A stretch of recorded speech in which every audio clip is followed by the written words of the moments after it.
Iya, dari situlah ceritanya keluar semua. Jadi setelah kejadian malam Jumat itu, yang penting kita nggak terpisahkan. Jadi ya kalau ke kamar mandi pun perempuan aja minimal berempat. Pasangan tuh yang berdua di depan, ya pokoknya yang jaga juga minimal berdua mereka. Yang di kamar mandi gitu kan.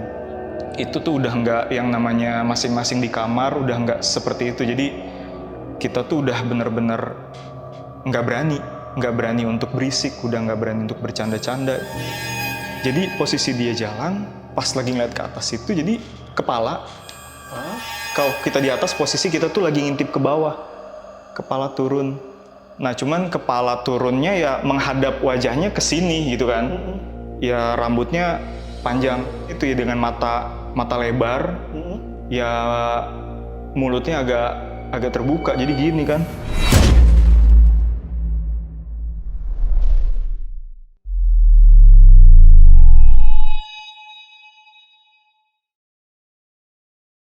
Halo semuanya, kembali lagi di Lentera Malam bareng gue Jamal. Dan hari ini gue akan membahas sebuah kisah yang belum pernah diangkat di Lentera Malam. Dan kisah ini menurut gue itu sangat-sangat menarik karena kisah kali ini akan menceritakan tentang pengalaman horor dari seorang perawat di rumah sakit jiwa. Jadi gimana cerita lengkapnya? Tonton video sampai habis dan selamat datang di Saksi Misteri by Lentera Malam.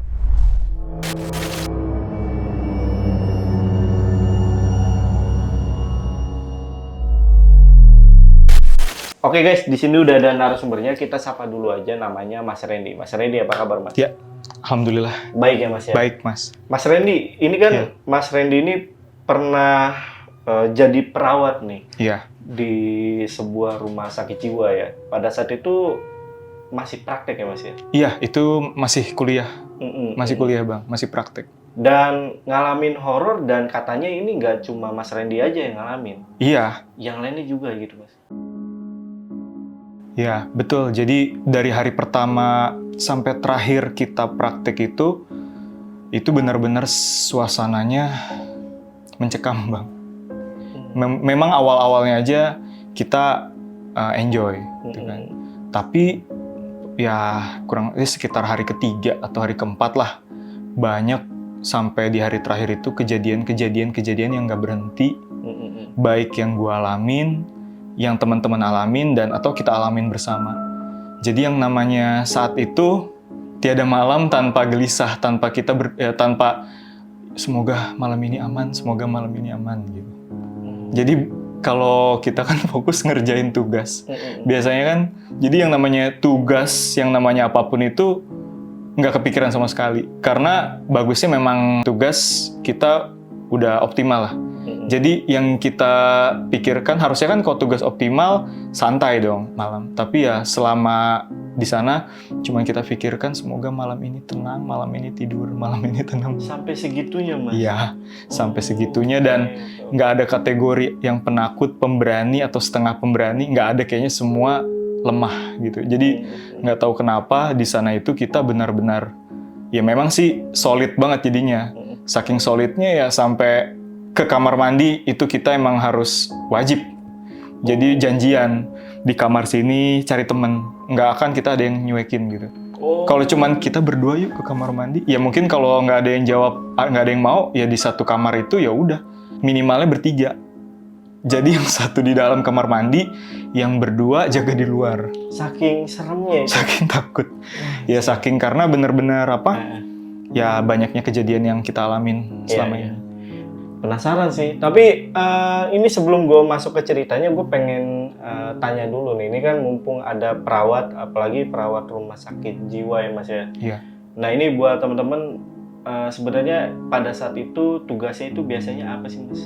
Kalau tugasnya ini kita lebih berbeda ya dengan tentunya berbeda dengan perawatan umum ya, perawatan umum. Jadi ya seperti misalnya aktivitas pagi, kita olahraga, kita sarapan. Maksudnya kita tuh jadi dengan pasien. Jadi ya kita kegiatan pagi tadi olahraga atau mungkin melakukan permainan-permainan yang ringan banget gitu, yang bisa kita lakukan. Oh, ya, sama pasiennya. Ya, jadi ya Ya itu dengan apa? Dengan tujuan kan untuk meningkatkan kestabilan lah. Kan yang mungkin tadinya penyendiri tapi jadi terbiasa bersosialisasi lagi. Yang tadinya mungkin halusinasi jadi supaya teralihkan halusinasinya jadi fokus karena ada kita. Jadi konteksnya kegiatan pagi, ya udah, jadi selama pagi sampai dengan jam 11 siang ya itu kita bebas. Tapi bebasnya itu ya kita melakukan terapi, Bang. Ya tadi dengan misalnya dengan pasien yang mengalami halusinasi ya ada treatmentnya ya kita lakukan. Jadi beda-beda dan siang ya mempersiapkan atau kita memberikan obat, makan siang, setelah itu mereka istirahat. Jadi jam 1 siang sampai jam 3 sore itu kita fokus membuat laporan. Gitu aja sih.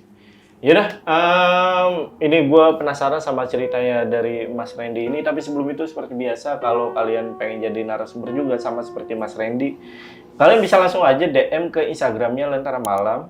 Untuk linknya biasanya gue taruh di deskripsi. Atau kalian juga bisa hubungi ke 2 nomor yang ada di bawah ini.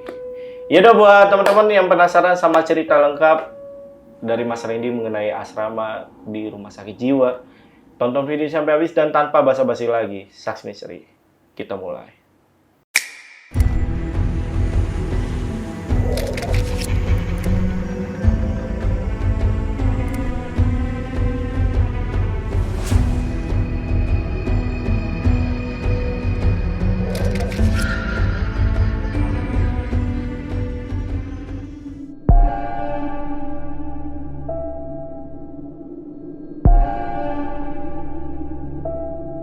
Ini kejadiannya tahun 2011, Mas. Waktu itu semester 4.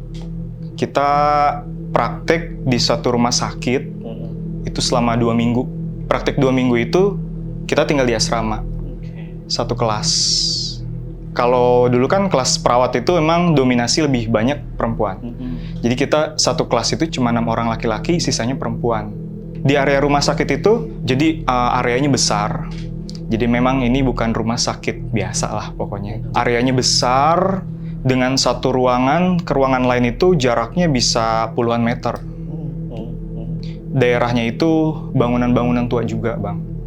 Nah itu situasinya, kita tinggal di asrama. Rumah sakit ini kan memang punya gerbang utama. Gerbang utamanya sih biasa ya, normal, besar gitu kan. Nah kalau kita nih akses asrama itu punya jalan sendiri. Masih di sejajar jalan raya yang sama, tapi masuknya beda. Kalau gue mungkin lebih menggambarkan situasi kita ke asramanya ya, karena kan gue ngalamin ini sama teman-teman gue dulu di asrama.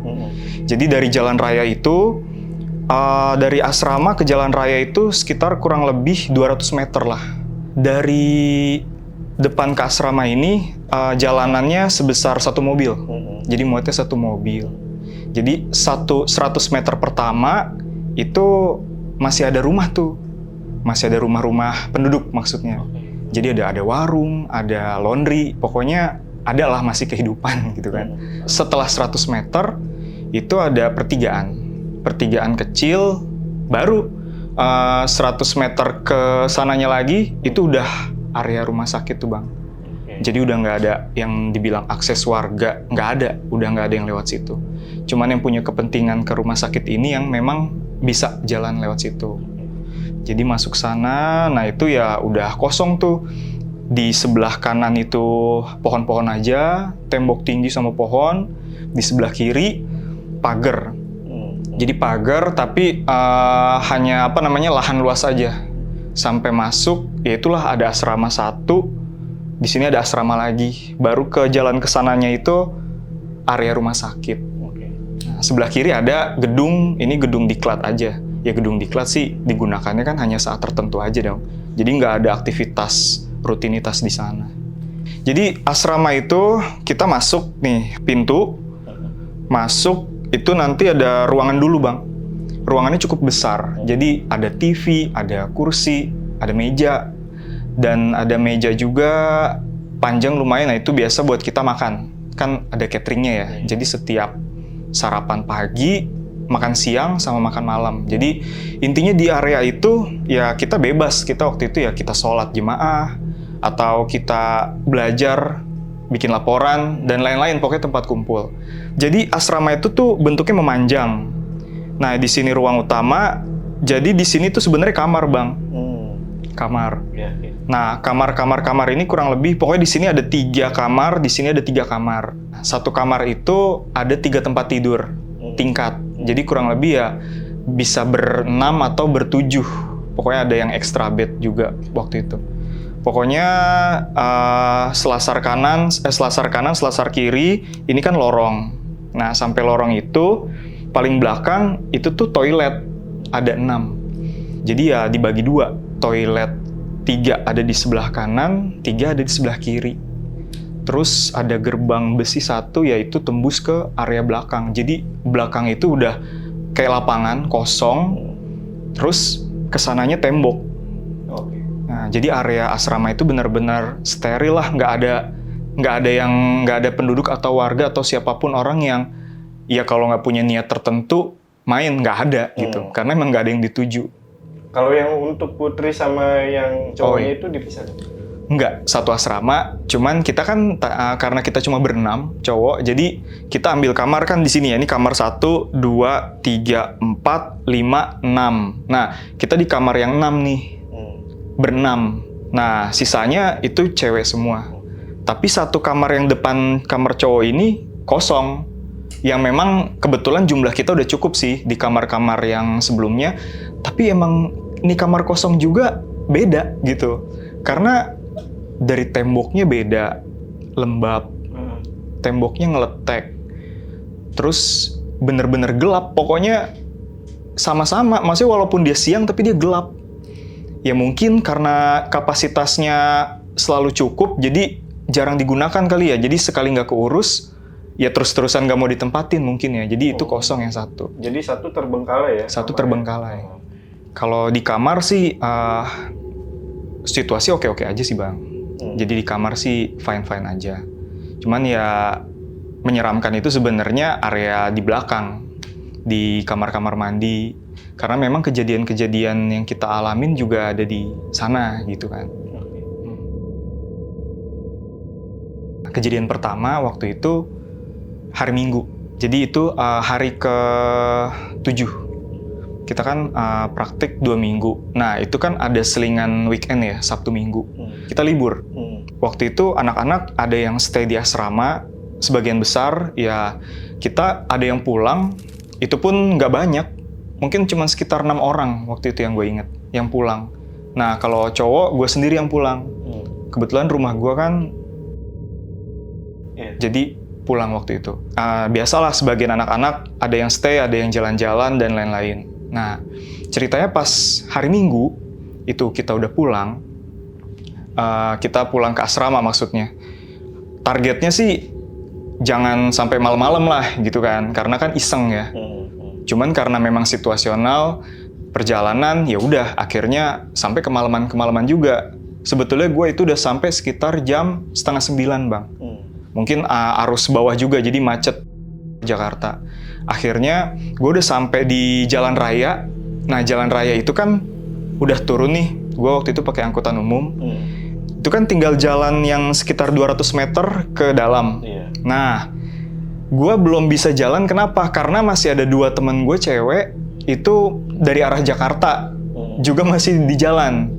Nah, sebetulnya ini udah di minggu ini emang kita intens sih. Jadi, laki-laki itu bener-bener kerasa banget, istilahnya diandalkan gitu kan. Kebetulan aja ada gue, kalau nggak ada gue sebetulnya mereka pun akan dijemput sama temen cowok yang lain. Tapi karena ada gue ya udah gue tunggu. Gue tunggu, akhirnya datang tuh, kita udah ada bertiga. Ya sebetulnya di satu sisi hati gue berdebar kan. Cuma ya udah biar tenang gitu. Soalnya ini 2 cewek ini jalan kiri kanan, pegangan. Itu tuh ya takut lah pasti kan. Nah ceritanya kita masuk nih 100 meter, separuh jalan. Nah pas sudah mau 100 meter ke depan menjelang Wisma, pas jalan pertengahan lah, kira-kira anggap aja 50 meter ya Bang. Di situ, di sebelah kiri kita, ini sih jaraknya, ini kita nih jalan, ini ada pagar. Nah, di sini ada yang berdiri. Jadi, yang berdiri itu bapak-bapak yang waktu itu bener-bener gue inget dia pakai kaos biasa, warnanya ya antara pokoknya merah coklat ya, warna-warna kesana lah, marun, mungkin merah tapi gelap kan. Juga pakai celana pendek warna hitam. Nah dia tuh kelihatan kan, kalau kita jalan dari sini, kita udah ngelihat dia berdiri aja tuh udah kelihatan itu dia pegang sesuatu. Nah gue tuh lupa, pokoknya intinya lurus aja bendanya. Entah itu tongkat, entah itu apalah, linggis, parang, pokoknya lurus aja gitu kan. Nah dia membeku, maksudnya dia diem, posisi di situ diem. Kita jalanin, ya sebenarnya dalam hati saya pikir nggak tahu nih ngelihat sendiri atau temen juga ngelihat, nggak tahu. Ternyata mereka berdua kompak lagi, sama-sama ngerasin pegangannya gini. Oh, dalam hati ternyata ngelihat. Dalam hati gue nggak tahu itu apa, tapi logikanya ya ngapain bapak-bapak itu berdiri di situ, nggak berbuat apa-apa, nggak bergerak, dan hanya memandang ke sana yang nggak ada apa-apa gitu kan. Itu udah hampir mau melewati dia nih, udah di sini, sedikit lagi hampir mau ngelewatin dia, handphone teman saya bunyi yang sebelah kanan. Pas bunyi kan, kita tuh mau cepet-cepet ngelewatin dia karena kita takut itu orang jahat atau apapun itulah, pasti menyeramkan.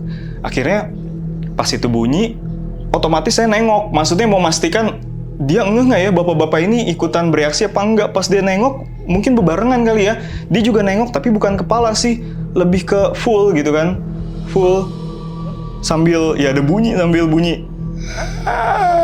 gitu, bunyi gitu.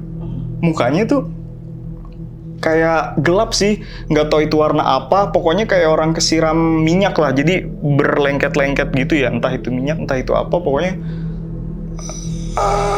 itu bareng. Astagfirullahaladzim, langsung aja ngibrit bertiga lari. Kan kalau udah posisi lari itu kita masih bisa nengok ya bang, masih bisa nengok. Jadi abis bener-bener baru ngibrit lari itu, gue lihat kesini nggak ada. Gue lihat pertama, nggak ada. Tapi mastiin lagi sebelah sini, takutnya dia nyebrang ke sini atau orang jahat. Nggak ada juga, udah nggak ada. Jadi pokoknya itu orang nggak ada, hilang gitu. Hilang. Kita lari bertiga dari situ dengan harapan kan mau cepet-cepet masuk tuh, mau cepet-cepet masuk pintu asrama. Itu lumayan kan, lari jaraknya udah misah, udah bertiga-tiga tuh misah, udah nggak apa, udah bawa diri masing-masing. Ternyata alhamdulillahnya pas dari depan itu kita ngelihat dari dalam, teman-teman yang dari dalam asrama itu emang udah ada di luar. Udah ada di luar dan emang cowok ada semua tuh kayaknya di situ. Akhirnya pas kita sampai kan ngap-ngapan ya. Lu kenapa? Kan ada yang nanya gitu ya, istilahnya Bang Herdian tuh teman. Jadi dia nanya kita kenapa? Enggak. Tadi ada belum sempat cerita apa-apa sih. Ngap bang, namanya juga itu hati berdebar, capek apa ngap. Akhirnya ya dia ngomong, lu ngapain pada keluar? Ini gua ngelihat anak mau ngelihat belakang, ada yang ngejailin, siapa sih gitu kan? Ternyata di kamar ini kan apa namanya, asrama. Ini kan kamar selosor kiri bang. Di kiri itu di kamar anak cewek, mereka tuh lagi kumpul. Jadi pas mereka lagi di dalam kamar sama-sama, lagi bercanda sih, ketawa-tawa kan. Tiba-tiba pas lagi ujung-ujung ketawa, ini saya inget banget. Tapi ketawanya itu yang nggak khas hihihi sih, enggak, tapi lebih kayak pokoknya ketahan lah gitu ya, tapi jelas gitu kan. Jadi berhamburan lah itu yang ada di kamar gitu. Makanya sampai anak-anak cowok lagi pada sewot, maksudnya gini, aduh, kan kalau mereka udah ketakutan, udah minta-minta tolong kayak gitu kan repot bang gitu kan. Akhirnya mereka justru tadi saya dipikirnya, karena emang jujur saya jahil bang, dipikirnya ini paling si Randy nih gitu. Nah bagusnya pas akhirnya mereka ngecek keluar, buka pintu, ada yang pada ke belakang-belakang tuh, bagi dua tim, nggak ada siapa-siapa. Ya pas mereka ngecek udah nggak ada, barulah saya muncul tadi, yang bertiga. Bagusnya ada saksi juga, jadi ya bukan saya gitu kan, tanda tanya lah tuh di situ. Momennya berarti hampir sama ya? Momennya di hari yang itu. Iya, maksudnya tuh jamnya atau waktunya tuh sama tuh ya? Itu sekitar jam 9:30, 10-an tuh berarti bang.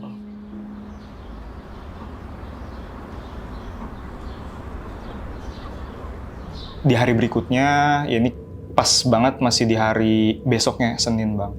Jadi kan tadi itu hari Minggu. Nah ini hari Senin. Di hari Senin ini biasalah ada tugas. Ini kan di minggu kedua ya. Di minggu kedua jatuhnya. Jadi udah makin banyak laporan-laporan yang memang udah kita harus makin banyak yang harus kita kerjain. Nah jadi ada satu temen, ya waktu itu saya partner sama Yuni Desi, teman saya, perempuan, di ruangan kita maksudnya. Jadi memang saya juga temenin dia itu supaya dia itu punya ujian susulan lah. Jadi ada yang harus dikerjain dulu, kita lihat-lihat laporan segala macam. Jadi itu maghrib, hampir maghrib selesai. Karena kita normalnya jam 4 itu kita udah bubar.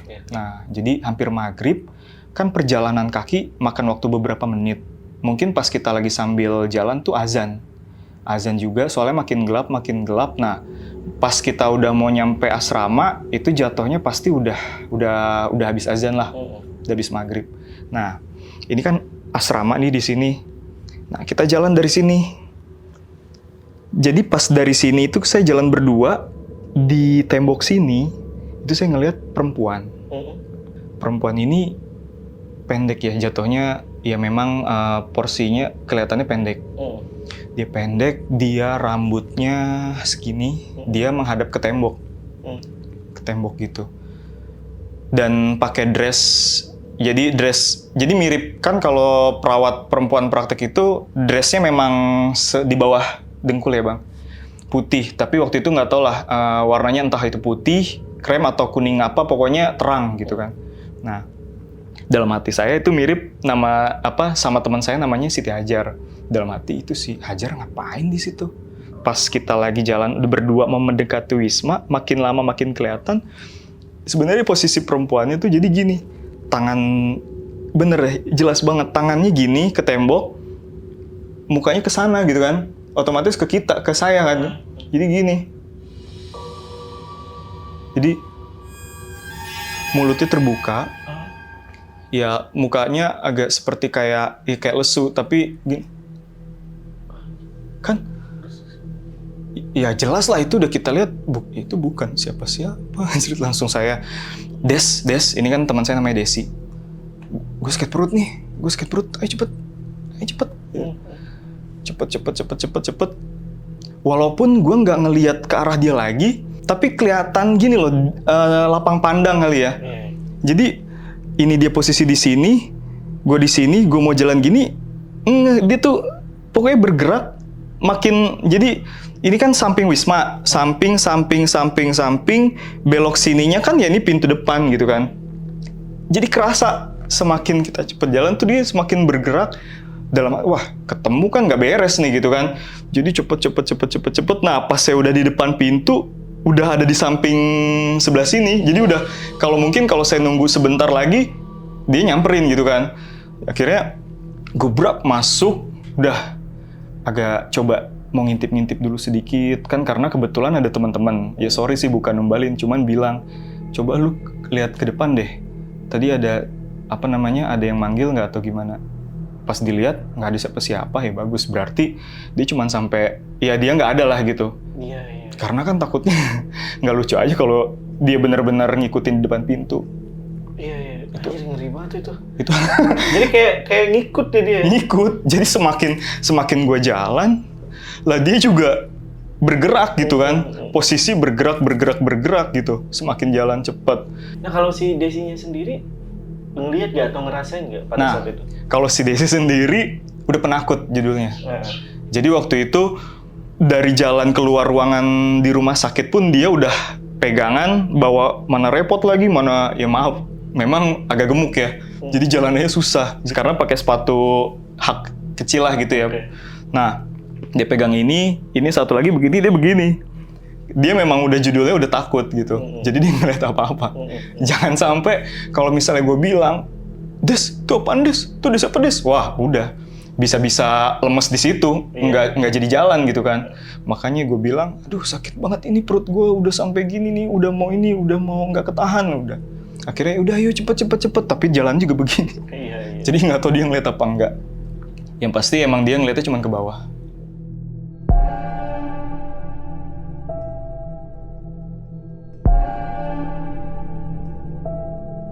Nah, kejadian berikutnya pas itu hari Rabu. Biasa kan kita kalau mau ke toilet nih, karena di minggu kedua ini udah semakin kacau, kita bilang sih udah semakin kacau ya. Karena banyak kejadian di minggu pertama. Kalau mau ke toilet aja, anak cewek calling gitu kan. Karena waktu tahun 2011 mah, jadi rata-rata masih pakai handphone biasa, dan sebagian ya BlackBerry lah, nggak semua. Jadi mainannya SMS waktu itu, SMS. Nah, ada temen si Eva waktu itu minta anterin ke toilet. Ya udah, lu keluar duluan. Ya, biasa kan gitu. Jadi kita laki-laki tuh udah langganan lah gitu kan. Nah, akhirnya dia minta anterin ke toilet. Itu sekitar udah jam 9:30, 10. Emang waktunya kita udah di kamar semua. Nah, pas kita janjian, gue udah standby di depan. Tapi minta cepetan, ini gue di depan. Udah, akhirnya dia keluar. Ya udah keluar langsung nyamperin, ngegandeng gitu kan. Jadi ayo ke toilet. Nah, jadi ya ke toilet. Ya dia kan nanti kalau ke toilet sih dia ke dalam kan. Saya nunggu di luar. Nah, cuman ini pas lagi ke toilet, kan tadi kan gue gambarkan, ini kan ada toilet sisi kanan. Kanan, ini sisi kiri. Nah, ini semua pintunya terbuka, Bang. Nah, kita tuh ambilnya yang kanan karena kenapa cenderung ke kanan? Karena lampu itu adanya di kanan. Di kiri juga nggak gelap gulita sih, nggak. Tapi ya jadi lebih gelapan daripada yang kanan.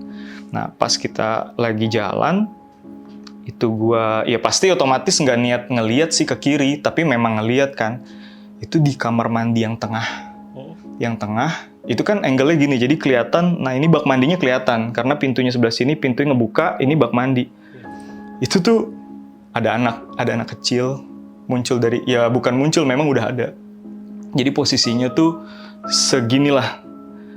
segini itu dari dalam bak mandi.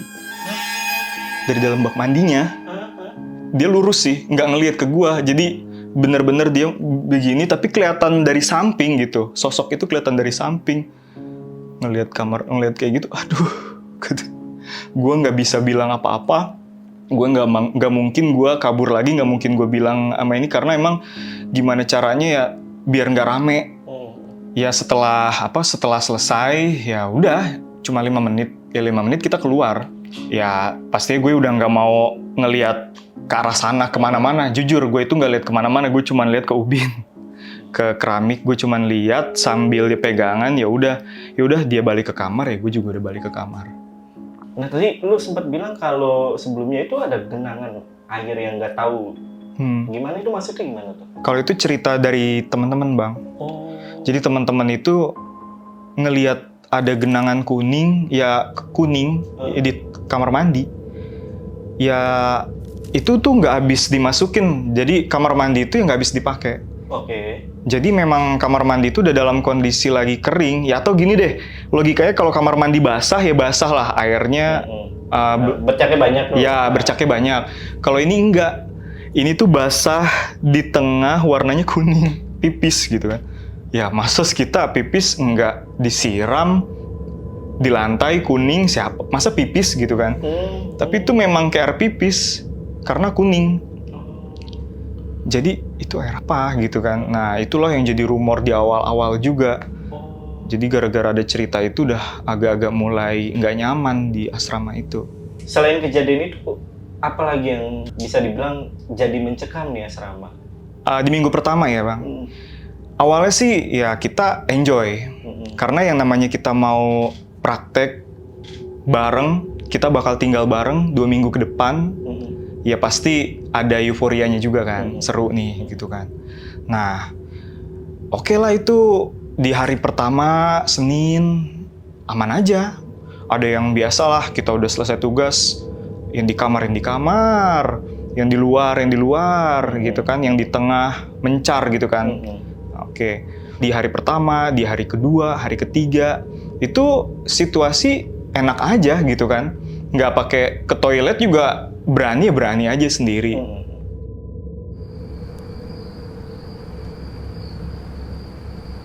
Memang belum masuk ke malam Jumat, Bang. Jadi ada kejadian-kejadian ya ini sih yang dialamin sama teman-teman gue kan. Jadi kayaknya kejadiannya sih sebelumnya, mungkin di hari Rabunya lah atau apa, tapi masih belum apa ya, masih dianggap biasa. Ada yang denger orang mandi, suara mandi, jebur malam. Yang dia agak curiga kan, ini ya siapa lagi yang di kamar mandi, apalagi berani banget gitu kan sendiri. Nah ternyata ya ketika nggak ditungguin niatnya, cuman karena di lorong kamar-kamar tadi masih ngobrol, akhirnya ada temen yang memang mau ke kamar mandi lagi. Akhirnya pas ke kamar mandi, ya udah pas balik, ini komunikasi yang barusan datang dari kamar mandi nih. Itu siapa sih? Lu tadi udah keluar belum sih lama amat? Nggak ada siapa-siapa, kosong. Jadi kamar mandi kosong. Jadi teman gue yang tadi dengar suara air kamar mandi itu di sini udah balik, terus ada yang ke kamar mandi, mungkin dia agak mention sebenarnya, cuman ya udahlah nggak terlalu dipikirkan. Ternyata pas yang ini balik nggak ada, kosong gitu katanya. Nah itu sebenarnya udah ada semacam apa ya, ya semacam perasaan gak enak. Cuman itu nggak diceritain dulu sama dia langsung. Terus yang ada yang juga denger apa yang tadi ngeliat genangan-genangan, Bang. Itu dialamin itu mungkin jadi gini, cerita-cerita ini diceritain itu setelah malam Jumat. Jadi di malam Jumat itu kan ada kejadian. Apa tuh, gimana? Nah jadi gini kejadiannya dulu deh. Temen gua ini Tia, perempuan, dia itu mendadak menjerit. Itu kejadiannya sekitar jam 8:30 lah. Jadi belum waktunya kita pada tidur, masih ada suara-suara kita. Nah ini jam 9-an lah, atau 9:30. Dia itu, pas kita temuin dia itu mematung. Berdiri, kan kita hampirin ya kita, dia, lu kenapa? Lu kenapa? Ya udah, kosong aja kan. Nah, dia masuk nih ke kamar anak cowok dulu. Jadi masuk ke kamar anak cowok, terus dia gini. Jadi nunjuk sudut, banyak tumpukan baju. Ditunjuk gini. Ya kita mikirnya, oh itu tuh, awas. Itu bersihin, rapiin. Terus sampai dia nunjuk lagi ke sebelah sini, digantung. Terus dia nunjuk lagi ke situ. Ternyata memang ada pakaian-pakaian basah. Ya teman cowok lah, namanya tempat tidur kan tingkat. Ada mungkin yang dia sampirin di situ. Itu minta dibersihin. Dia nggak ngomong apa-apa, cuman kode gini. Nah, sampai temen juga yang cowok, udah, ada lagi nggak? Sampai nanya gitu kan. Maksudnya dia nunjuk lagi, gercep langsung kita beresin. Sedangkan anak-anak cewek yang lihat, yang di depan yang berkumpul langsung pada nyebar ke kamar, beresin. Jadi kayak ada hantu sidak gitu kan. Nah, jadi bener dia ngiter, Bang. Jadi selesai dari kamar itu, dia masuk ke situ, dia lihat lagi, ada. Pokoknya dia tuh begitu. Kesurupan begitu. Udah habis itu, ya dia diem. Ini kita nggak tega banget nungguin dia lama lah. Itu kurang lebih sekitar 1 jam lebih. Duduk aja diem. Ya kita nggak tega, Bang. Maksudnya mau takutnya kenapa-napa kan, lemah juga gitu. Kan kalau perempuan ya kita nggak tahu ya, namanya dia lagi dalam kondisi ya bulanan gitu kan. Udah tuh, akhirnya kita yang jagain, kita juga udah nggak sadar, ya mungkin udah ketiduran. Jadi itu ditaruh di salah satu kamar, dan kita beberapa temen udah pada ngumpul di situ, udah lupa aja karena dia memang udah udah memejamkan mata. Nah besok paginya ya kita tes kan, iya, oh ya, alhamdulillah udah sadar lu. Ya kita ceritain kan, lu semalam tuh begini. Iya, kata dia. Semalam gue itu, jadi dia itu sebelum tadi terdiam kesurupan. Nah, ini kan kamar nih, Bang. Kamar, ini kan area kamar mandi belakang. Jadi atasnya itu ada, ya ini kayak ini, bolong, segi 4. Kan suka ada tuh. Pas di tengah-tengah. Nah, jadi posisi dia jalan, pas lagi ngeliat ke atas itu, jadi ya kayak, bukan kayak, kepala turun. Jadi kayak kita tuh, kalau kita di atas, posisi kita tuh lagi ngintip ke bawah. Kepala turun. Nah, cuman kepala turunnya ya menghadap wajahnya ke sini gitu kan. Ya rambutnya ini kan ya jatuh. Panjang. Nggak panjang banget ya, panjang. Jadi ya begitu ya posisi gimana sih dia deskripsi ini itu ya dengan mata lebar, ya mulutnya agak terbuka. Jadi gini kan, terbalik. Dari situlah dia bilang udah shock dan nggak inget apa-apa. Ya udah bener-bener lemes ya itulah. Sebelum kesurupan ternyata dia ngeliat itu. Sosok perempuan berarti? Perempuan. Oke. Jadi perempuan dari atas lubang itu, Bang. Sehingga banyaklah rumor nih dan jadi mencekam setelah kejadian itu. Iya, dari situlah ceritanya keluar semua. Yang pernah ngelihat ada genangan air warna kuning. Ya lupa, pokoknya cuma cerita, iya gue waktu itu pernah gini. Nah, yang suara kamar mandi orang mandi, itu semuanya di situ. Cerita banyak gitu kan. Dan ceritanya bukannya di dalam situ, itu kondisi kita lagi pagi siang ada di luar. Jadi setelah kejadian malam Jumat itu, hari Jumat itu banyak cerita kan, kita banyak cerita. Ya pas mau masuknya tuh hari Jumat udah nggak enak, Bang. Jadi yang biasanya tadinya kita mencar-mencar, sekarang ya kayak sholat maghrib nih. Yang sholat maghrib, yang biasa nggak jemaah, ikut jemaah. Yang nggak sholat, ya mungkin yang perempuan lagi halangan, atau yang non-muslim, ya udah di sampingnya aja ikut. Ya maksudnya mereka lagi sambil belajar gitu kan. Jadi yang penting kita nggak terpisahkan. Jadi ya kalau ke kamar mandi pun, perempuan aja minimal berempat. Jadi nyari, ayo, lu mau ke kamar mandi, ayo. Pasangan tuh, yang berdua di depan, ya pokoknya yang jaga juga minimal berdua mereka. Yang di kamar mandi gitu kan. Itu tuh udah nggak yang namanya masing-masing di kamar, udah nggak seperti itu. Jadi kita tuh udah bener-bener nggak berani untuk berisik, udah nggak berani untuk bercanda-canda. Jadi kalau udah ngerjain tugas, udah aja kompak, terus di kamar semua.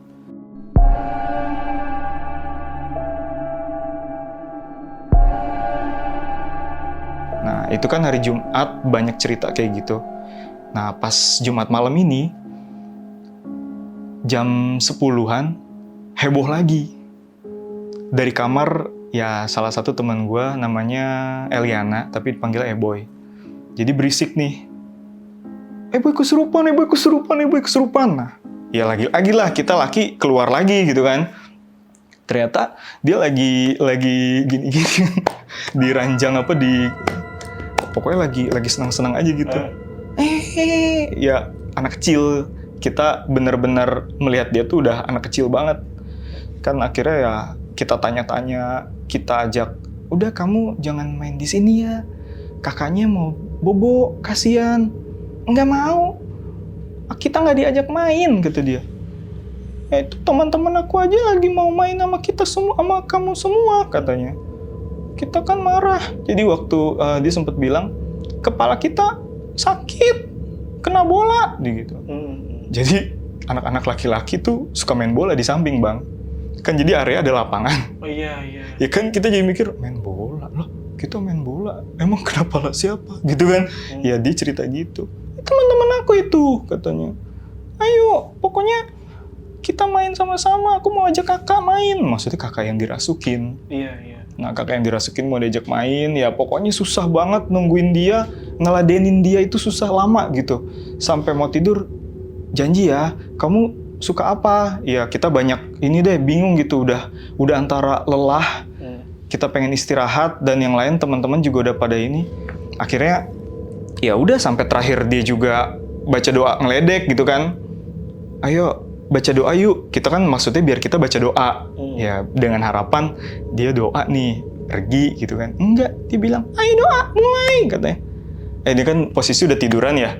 Tapi gitu. Mana doanya? Baca bismillah. Kayak gitu. Iya, mukanya sih muka temen gua sih, cuman ngelihatnya ya begitu. Iya. Ayo baca bismillah. Ayo, gitu.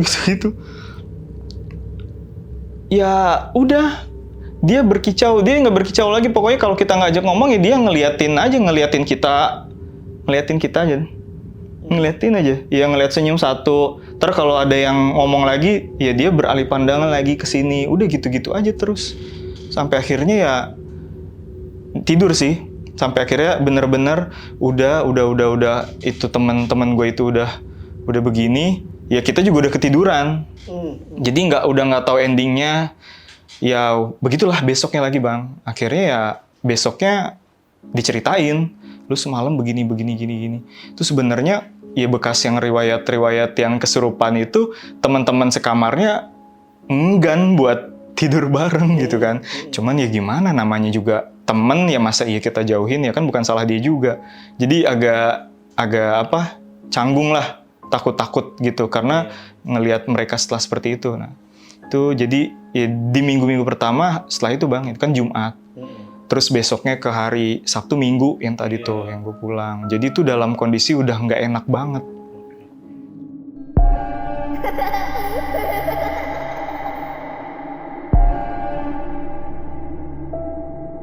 Nah di hari Kamis kedua ini malam itu sekitar jam, sebetulnya sih udah waktunya tidur ya.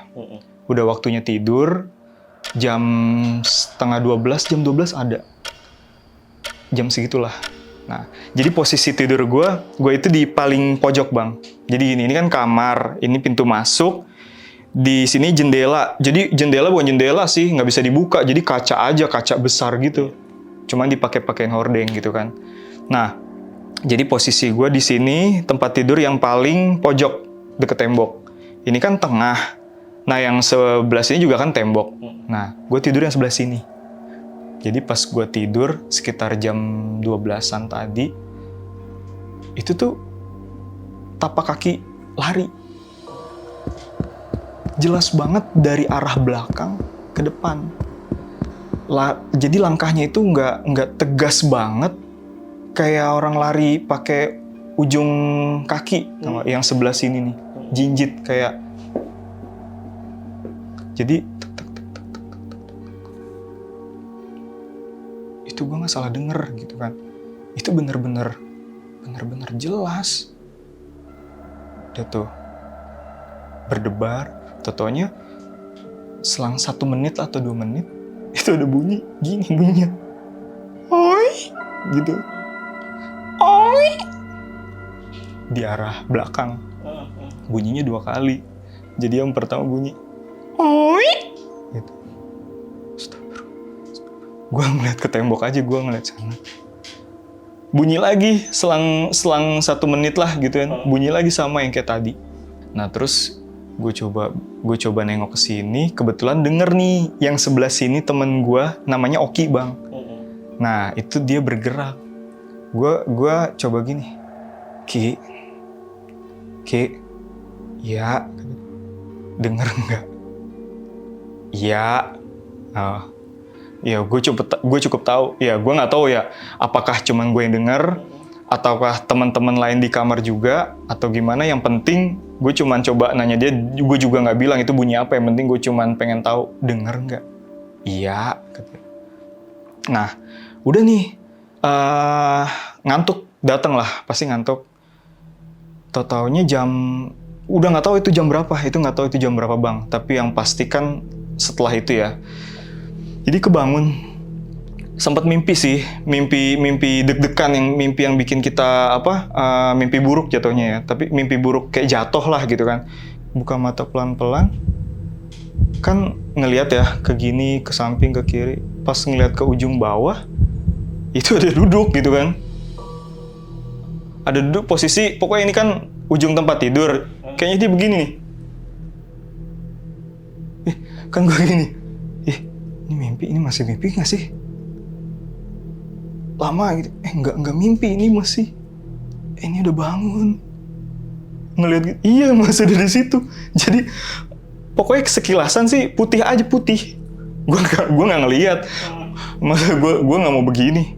Pokoknya ngeliat gini aja tuh ya kelihatan bang, jelas. Warnanya putih gitu.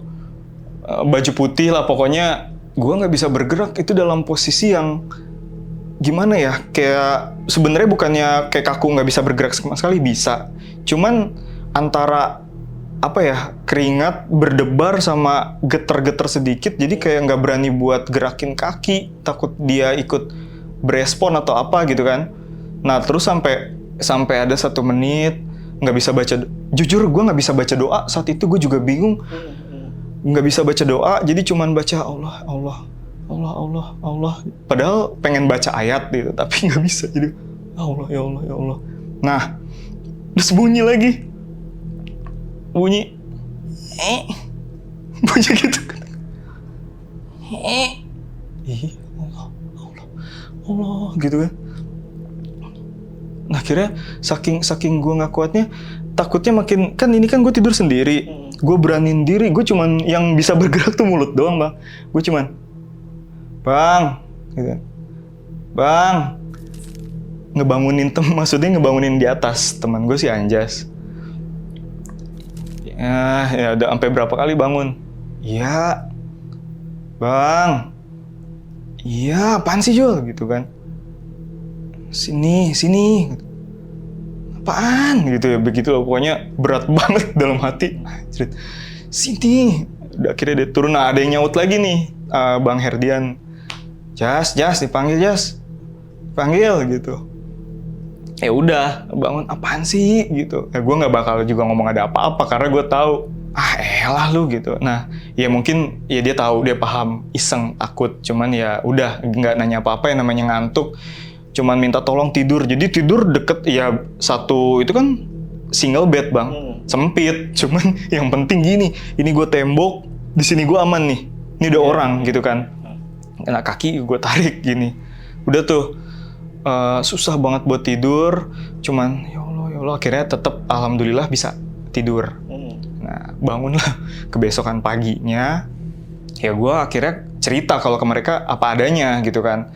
Nah, ternyata ini temen gue yang namanya Oki, di sini namanya Rizal. Nah, kata Rizal, iya Ren, gue juga lihat, kata dia. Jadi dia nggak tahu ya, itu nggak tahu timingnya barengan, nggak tahu lah. Pokoknya dia cuma ngelihat, kan dia sempat tidur madepnya ke sana ya Bang. Kalau ke sana tembok. Nah, ini dia ngadep ke sana, nyimpang. Dia gini, di atas di ventilasi tuh emang lagi ada yang gini. Tapi di tengah. Ya dia kan kalau udah gini, dia tegesin lagi. Iya itu orang, kan biasa takutnya bayang-bayang atau apa, siluet apa. Enggak, itu ya kelihatan Bang, wajah gitu kan. Ya namanya kontras lah, putih gitu kan. Ya kelihatan lah berbentuk pokoknya gitu aja. Cuman ya sekilas rambutnya kayak, ya pokoknya begitu, rambutnya begini. Kata dia bilang, dia lagi begini. Nah cuman, ya kan dia nggak ngeliat ke gua, dia bilang gitu kan. Iya. Dia ngeliatnya ya ke tengah. Nah ke tengah sebenarnya namanya Oki. Ya jadi ya ngapain gue cari penyakit, dia bilang. Ya gue tahu itu ada yang ngeliat ke situ, dia nggak ngeliat ke gue, ya udah pura-pura bener-bener nggak lihat aja. Cuman ya ternyata apa yang dia rasain sama. Ya kebayang aja lo tiba-tiba itu hantu sadar, dia ada di depan, di samping, apa di kaki kayak tadi gue. Ya udah tuh, akhirnya malam itulah terjadi.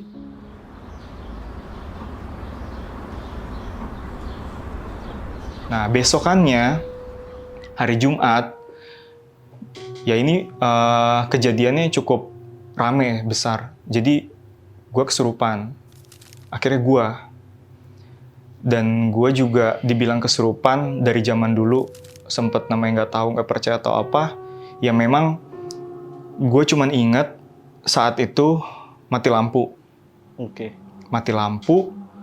Ya kita emang lagi di ruangan masing-masing, mati lampu nih. Oh kebetulan anak-anak cowok lain juga nyebar. Jadi ngewakilin. Jadi di kamar si ini ada si Anu, di kamar yang ini ada ini. Nah, gue ada bahan yang mau gue ambil ke kamar sendiri. Nah, pas gue ambil sesuatu, ya gue mau ambil laporan gue itu, mati lampu. Nah, pas mati lampu itu, jadi pas kan gini ya, ini gue di bawah naruh tas. Jadi pas gue ngorek-ngorek mati lampu, sebenarnya gelap gulita Bang. Cuman kan deket gitu di depan. Nih gue yakin pasti di depan gue persis. Jadi bunyi kayak bunyi gesekan gitu kan. Bunyi-bunyi gesekan. udah gue cepet-cepet mau ini, lemes di situ tuh. Jadi yang gue rasain waktu itu tiba-tiba udah lemes, dengkul lemes, perut mual. Jadi kayak ya memang kayak mau pingsan. Itu aja yang gue rasain terakhir. Itu. Nah, gue sadar-sadarnya itu. Jadi pas itu nggak tahu kejadiannya udah berapa lama. Kayaknya sih sekitar 2 jam bang. 2 jam. Nah itu gue udah bangun rame. Jadi di sekeliling gue itu temen gue semua.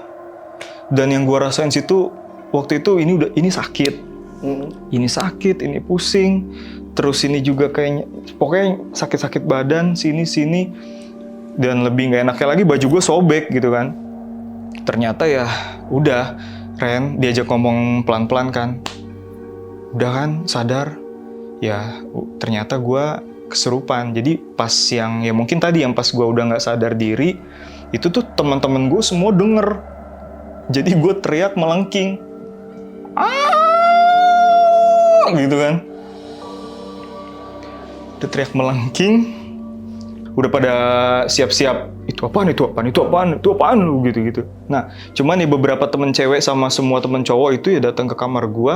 Ya itu, loncat. Jadi gue tuh udah ada di tempat paling tinggi. Dan ketika mau dideketin, ya gue loncat. Dari atas tempat tidur yang tinggi itu langsung ke bawah. Jadi pas temen gue mau megang ya, jadi tenaga itu kenceng banget bang.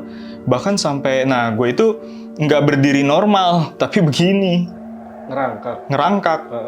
Ya apa namanya ngerangkak kayak, kayak apa sih? Kayak kerak lah gitu kan, dengan tangan.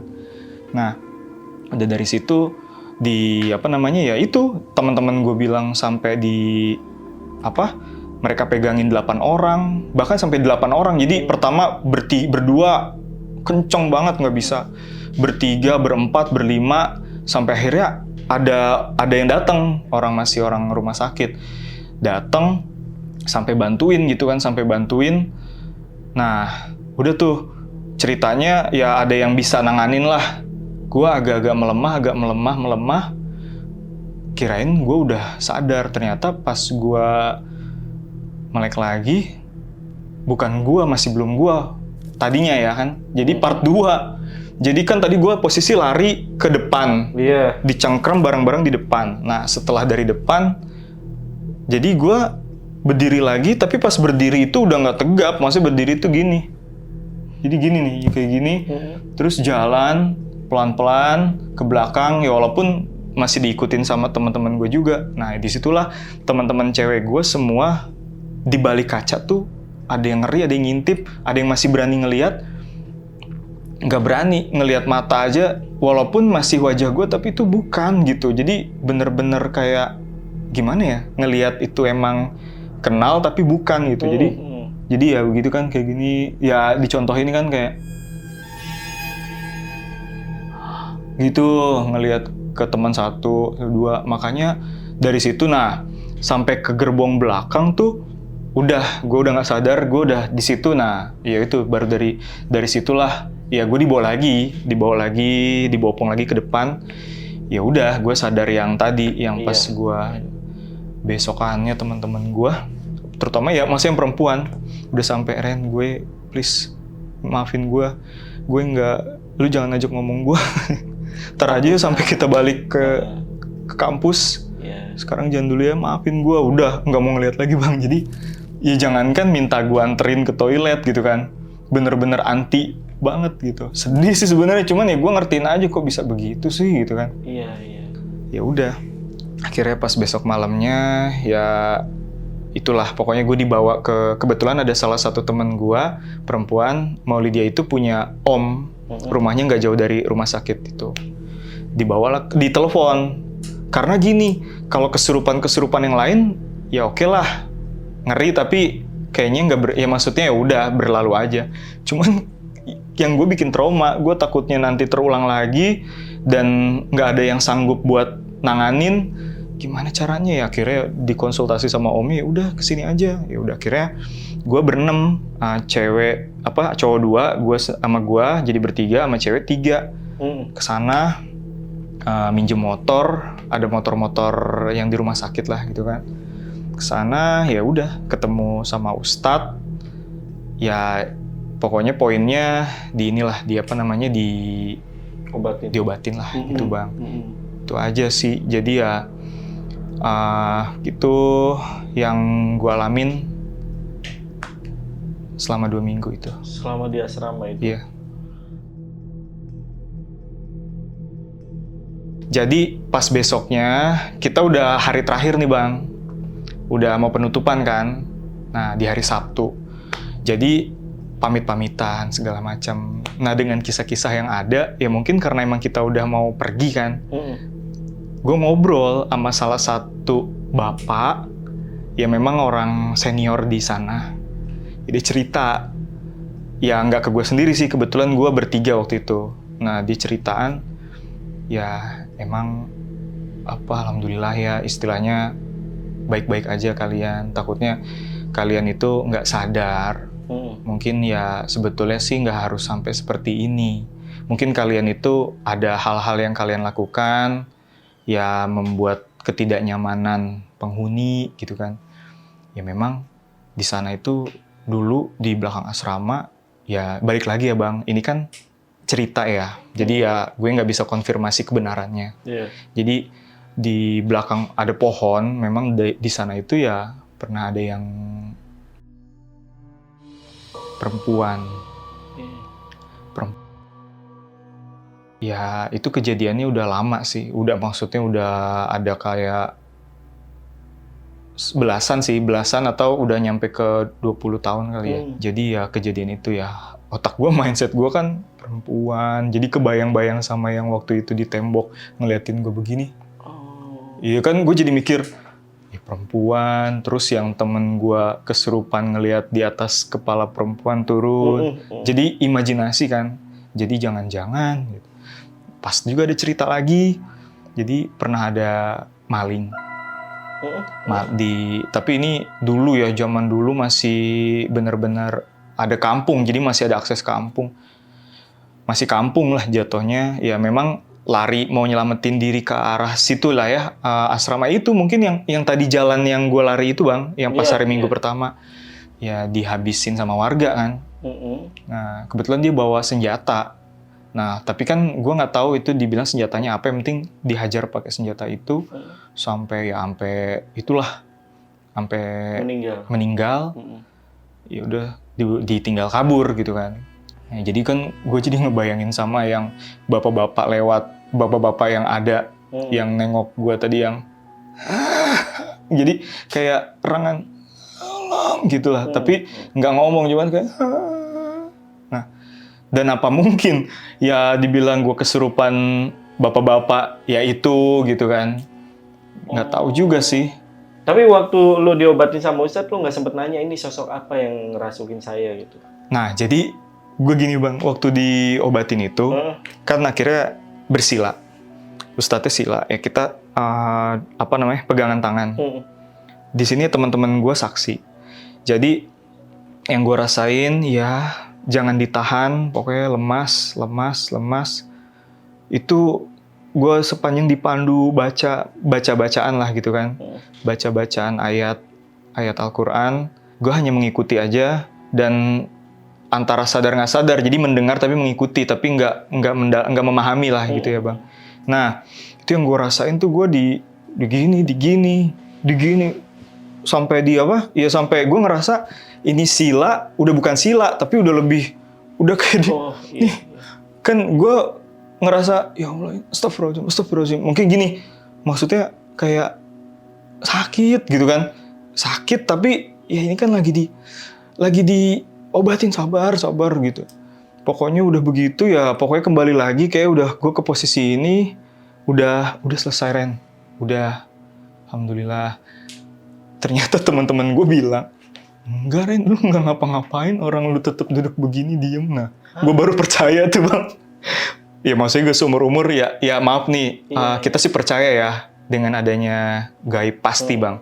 Tapi ya karena merasakan hal itu ya, jadi yang namanya hal-hal gaib ya diobatin, merasa ini merasa itu ya itu. Terus kata Pak Ustadznya cuma bilang gini, ya ini memang ada satu laki-laki, 2 perempuan.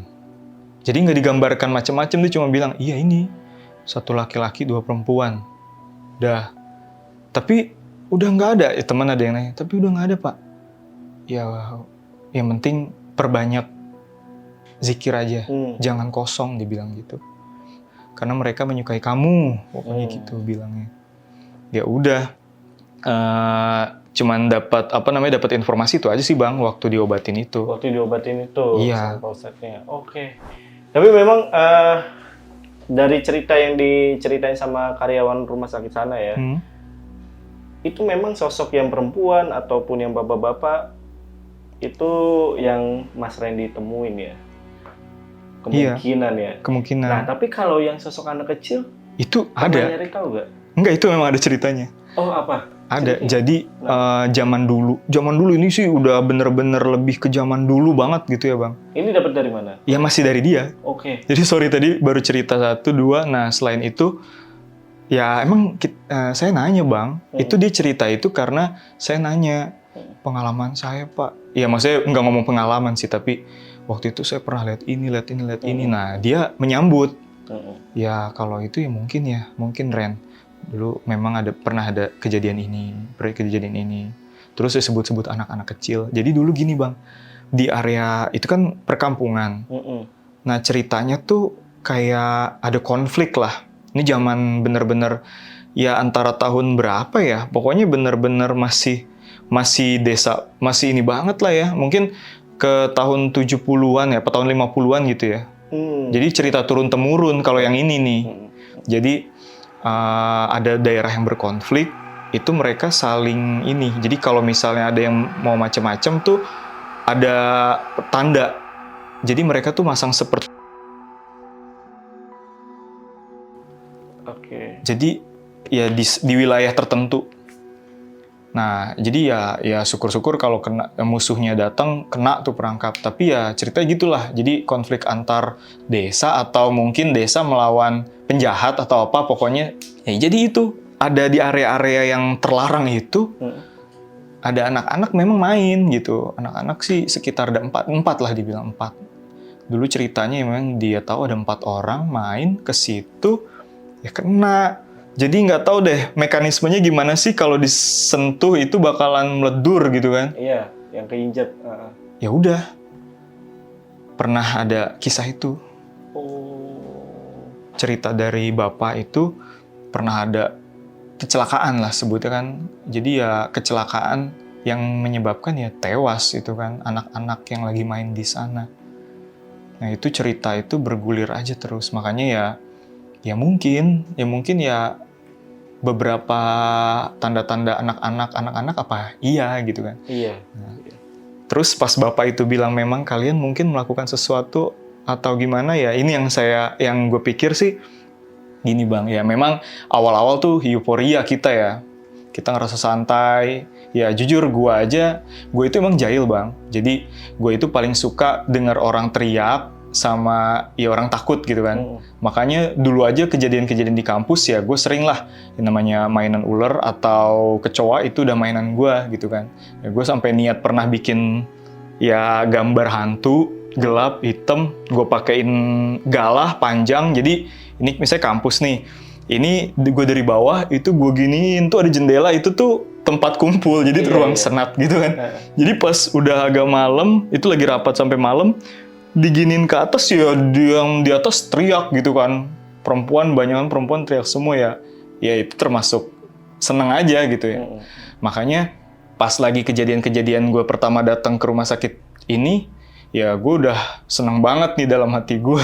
Ini seru nih gitu kan.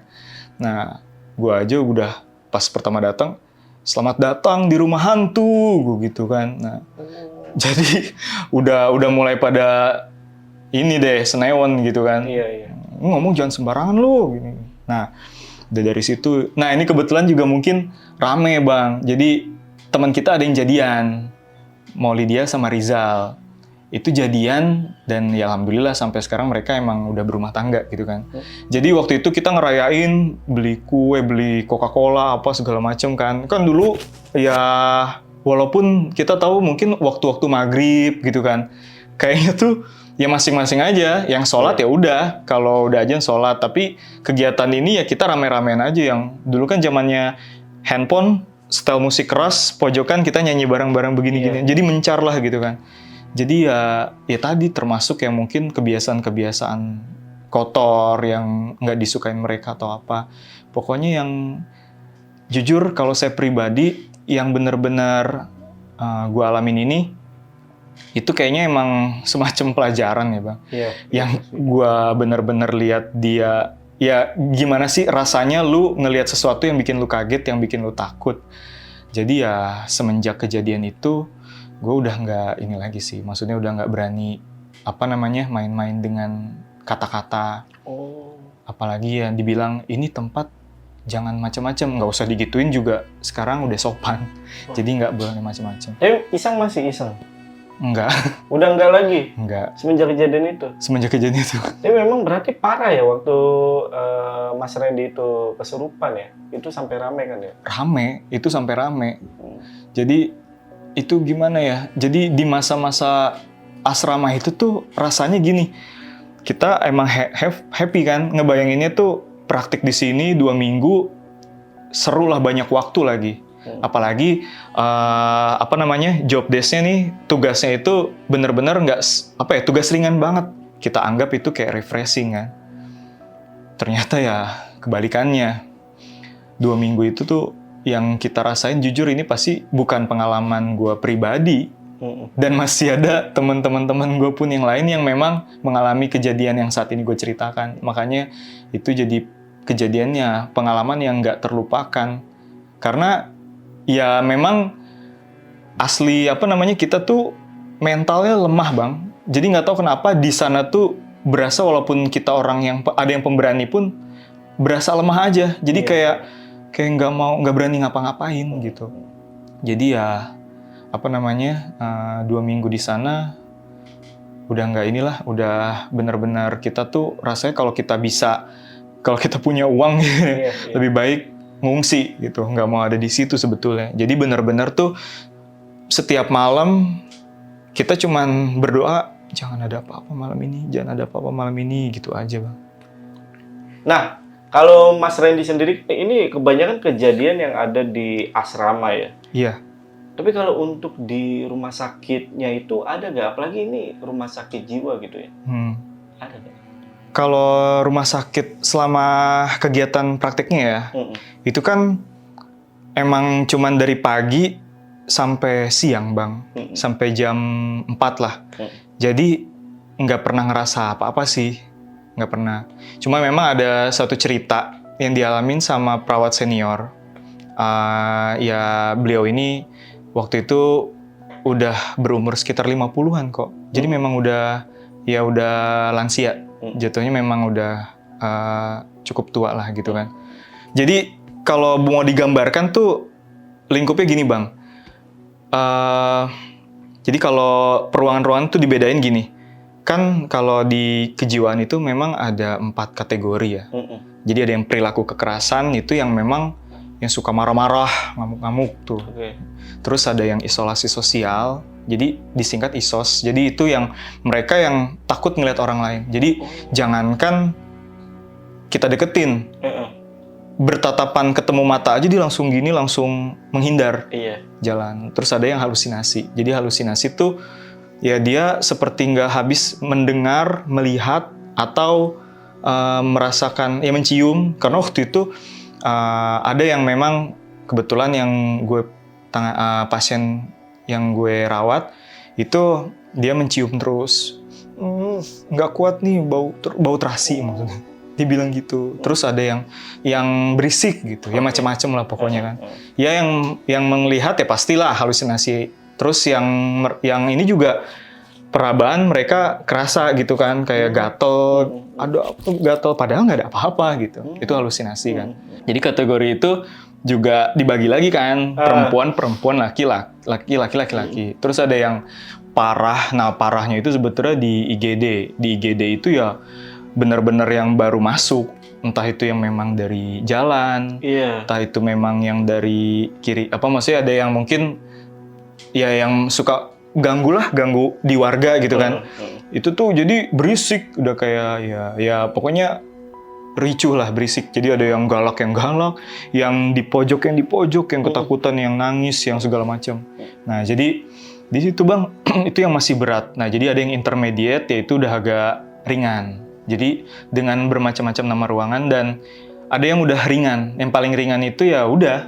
Jadi kita bisa ajak komunikasi, kita bisa ya pokoknya diajak komunikasi, mereka juga bisa pokoknya nurut gitu kan, minum obat, makan, duduk sini gitu kan, ya menyenangkan lah pokoknya kalau untuk situasinya. Nah kebetulan ya gue ini ada di salah satu ruangan yang memang udah gejalanya udah ringan, dan ya tadi antara ruangan satu dengan ruang yang lain tuh nggak deket, bukannya cuman ini ruang apa, tapi ini satu ruangan, jalan lagi berapa meter baru ketemu ruang apa. Karena satu ruangan itu punya lapangan, punya segala macam gitu Bang. Nah, di situ waktu itu gua sempat mau nyiapin sound. Kita mau senam nih besok pagi. Ini tuh udah sore nih, ceritanya itu udah sekitar jam 4. Jadi gua ke pojok, ada satu pojokan di situ. Jadi kayak tempat pokoknya barang-barang bekas lah ditaruh di sana. Nah, jadi di situ colokannya di sana. Jadi mau nanti besok rencananya kita colok di sana. Nanti ya soalnya kita mau taruh di sini gitu kan. Ini lapangan. Nah, terus ibu senior bilang gini, mau kemana kamu? Mau ke pojok situ, Bu? Mau cek ini? Tar dulu. Kenapa, Bu? Bentar. Nah, dia jadi kayak nungguin beliau itu sekitar 10 menit deh. Rapi dulu. Tunggu ya Ren, kata iya. Ya udah, akhirnya ayo. Berdua. Yalah dalam hati udah sampai ini banget sih, sampai care banget gitu ya. Ada apa ya, cuman maksudnya pakai nemenin segala, orang nggak minta. Akhirnya ya udah ngecek di situ. Nah, si beliau ini senior sih cuman duduk, tapi nggak duduk, berdiri. Tapi bukannya mau ngikut bantuin itu, jadi cuman ngeliatin gini, terus udah Ren, udah belum gitu kan? Udah belum gitu. Nah, ya udah Bu, udah bunyi gitu. Udah ya cabut. Udah tuh. Terus habis itu baru dia cerita Ren, jangan ini lagi, ntar kamu bilangin teman-teman kamu juga jangan ke pojok situ gitu kan. Karena ya sepertinya sih ini udah kejadian biasa sih, maksudnya ya kita tahu ya pasien itu memang udah ada gangguan mental, tapi ya memang nggak biasa aja. Jadi ketika mereka ada yang berlari ke situ tuh, pernah ada yang sempat sulit dicari, tiba-tiba udah tergeletak di sebelah mana gitu kan, maksudnya ya ditemuin di situ. Terus ada yang tiba-tiba, pokoknya jadi ya memang udah seperti itu, tapi jadi nggak beres gitu Bang. Jadi nggak beres, dan tiba-tiba ada yang nangis kenceng-kencengnya gitu kan, sampai nggak mau berhenti, susah banget sampai dikasih obat, ya istilahnya obat yang lebih untuk menenangkan lah gitu ya, untuk relax gitu kan. Jadi, nah di situ juga ada kejadian yang cerita. Jadi waktu bersih-bersih, tempat orang bersih-bersih, yaitu katanya dia ngelihat itu, kirain apa sih di situ. Jadi ini memang pojokan Bang, ini pohon. Jadi tuh apa ya gitu kan, tempat tukang bersih. Jadi katanya pas dia makin ngedeket itu kayak gini di balik pohon, terus lagi nih gitu. Jadi botak warnanya ya putih, ya kita sebut, maaf mungkin deskripsinya kayak tuyul ya. Tapi ya nggak kecil, sedang, ya mukanya kayak kakek-kakek lah, gimana sih, keriputan. Jadi yang mukanya tuh udah nges, ya ada rambutnya sedikit sih, nggak botak. Ya pernah ada yang bilang gitu. Jadi sampai akhirnya ya dia udah nggak berani bersihin itu. Jadi ya memang ada cerita dari orang tua. Jangan terlalu inilah pokoknya, jangan berisik-berisik di daerah di sekitar situ. Jadi karena itu gimana ya Bang, balik lagi ya, karena kan mungkin Abang juga tahu ya, kadang-kadang ada suatu titik, suatu lokasi yang memang udah disebutnya apa sih, sakral ya, atau mungkin udah ada penunggunya nih gitu. Makanya ya kita hanya peringatkan. Jadi takutnya kalau gua sendirian itu ya takut kenapa-napa, atau mungkin adalah pokoknya ngegerecokin apa yang penunggunya nggak suka. Iya. Sebenarnya temen gua ngalamin di ruangan yang dia perempuan.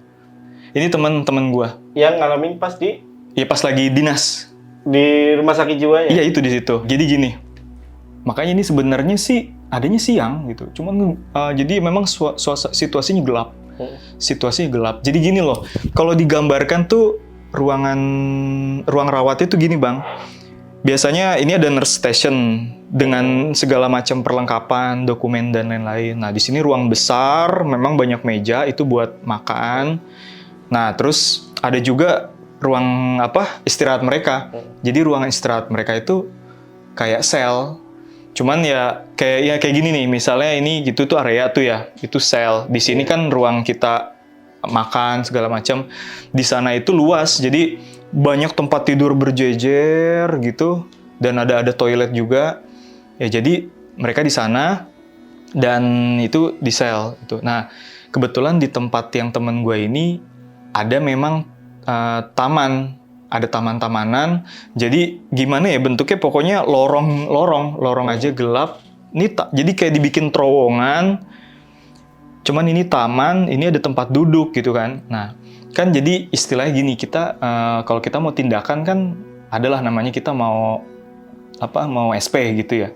Ceritanya udah pas mau SP, temen udah kontrak nih sama satu ibu-ibu, sama satu pasien yang, ibu, perkenalkan saya dengan suster Anu ya, dengan suster A. Nanti mau ya kita kita ngobrol-ngobrol, kita bincang-bincang ya. Kebetulan di sana memang udah ada yang lumayan ini nih, yang kebetulan dia memang udah biasa. Jadi ternyata ditemui dengan mahasiswa itu udah biasa, dan ya tahu mau SP kan gitu. Iya, jadi mau tahu kan. Ya udah, gue minta kunciran tapi gitu. Jadi udah biasa. Orang laki-laki juga dia minta rokok gitu kan. Udah tahu, iya nanti jam berapa SP-nya. Udah pinter duluan. Jadi udah tahu. Emang dosennya belum datang dosen gitu. Jadi udah tahu nih. Oke, ibu-ibu ini udah dikontrak. Ceritanya gini Bang, ini tadi si ibu-ibu posisi duduk di sini ya. Ya udah, berarti di sini dulu ya Bu. Tunggu ya. Aku mau ambil apa sih waktu itu? Pokoknya dia bilang mau ambil sesuatu dulu lah, entah itu mungkin lembaran apa. Nah, ceritanya pas dia ke dalam gitu ya, ke ruangan apa. Udah tuh diambil. Nah, dia balik lagi ke sana tuh, ke pojokan itu. Ada sih, dia masih tetap duduk di situ. Ya, mirip memang ibu-ibu itu juga gitu kan, ibu-ibu itu juga. Cuman dia duduk, dia diem aja sih, dia duduk diem gitu kan. Dia duduk diem sampai teman saya ngampirin lagi, dia ngajak ngomong lagi, Bu. Ya, Ibu katanya.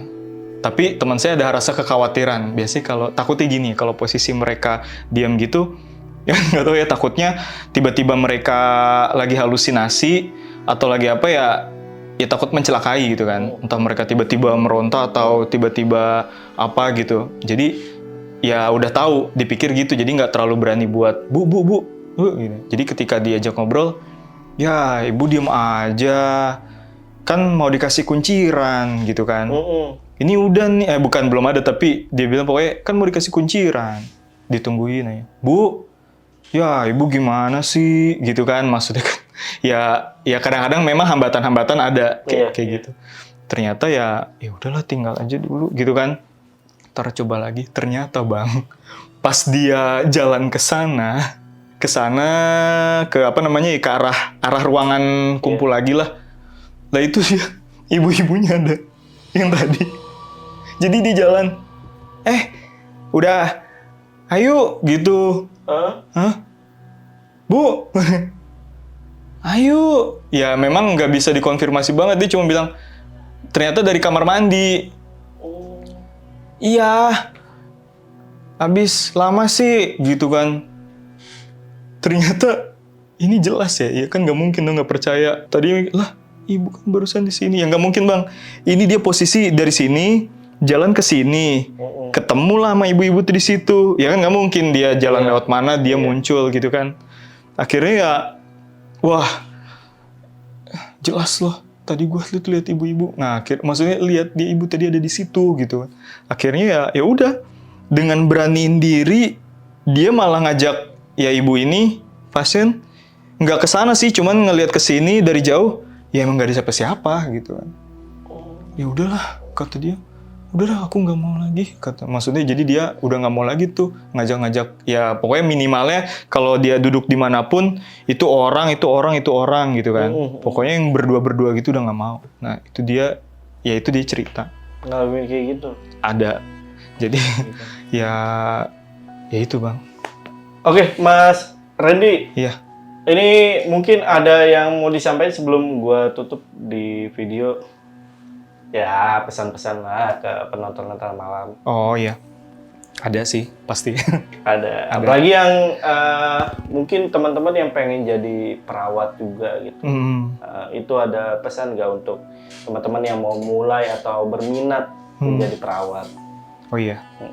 Yang pasti untuk jadi perawat itu ya memang kita harus diniatkan karena kita tahu persis ya bang. Jadi namanya profesi perawat itu kan ya humanis gitu. Jadi ya memang kita itu benar-benar melakukan perawatan secara fisik maupun mental. Jadi bisa dibilang ya kita itu benar-benar harus punya rasa empati yang tinggi. Ya harus bisa, ya empati kan berarti kita benar-benar memahami apapun yang sedang dirasakan sama pasien kita. Jadi ya memang ketika teman-teman yang memang ingin menjadi perawat ya pasti harus siap secara kesabaran, ya secara ya benar-benar harus ikhlas karena jatuhnya ya memang sih itu suatu pekerjaan, tapi kalau pekerjaan itu nggak dilandasi dengan ya hati ya keikhlasan ya pasti berat gitu kan. Karena kan ya nggak banyak juga tipikal orang yang nyaman untuk selalu selalu mengurus gitu kan, merawat pasien, merawat orang lain. Ya itu, dan jadi yang pasti berdasarkan pengalaman yang gue alamin ini, ya sebetulnya dimanapun kita berada, ya harus bisa lebih menjaga sikap. Lebih peduli lagi lah ya? Iya. Jadi lebih menjaga sikap, karena ya belum tentu apa yang kita anggap itu sepele atau nggak ada ya, belum tentu itu benar-benar enteng gitu. Jadi bisa jadi ya mereka yang berbeda dimensi dengan kita bisa ya mungkin ada tujuan untuk memberikan teguran atau pelajaran. Jadi ya pokoknya fokus kerja, belajar gitu. Jadi janganlah, apalagi di tempat-tempat yang asing tertentu ya, kita punya pikiran-pikiran yang nggak baik lah. Itu aja sih. Paham. Oke, itu tadi cerita dari Mas Randy, dan Mas Randy ini masih punya pengalaman horor juga pada saat dia ini sekarang udah lulus dan kerja nih di rumah sakit. Dan buat teman-teman yang pengen kita undang lagi Mas Randy, kalian tulis di kolom komentar aja. Ada ya Mas ya? Next kita undang lagi ya Mas ya? Oke. Siap ya? Oke, kalau gitu gue tutup video kali ini. Gue Jamal dari Lentera Malam, dan Mas Randy izin pamit. Ya. Bye.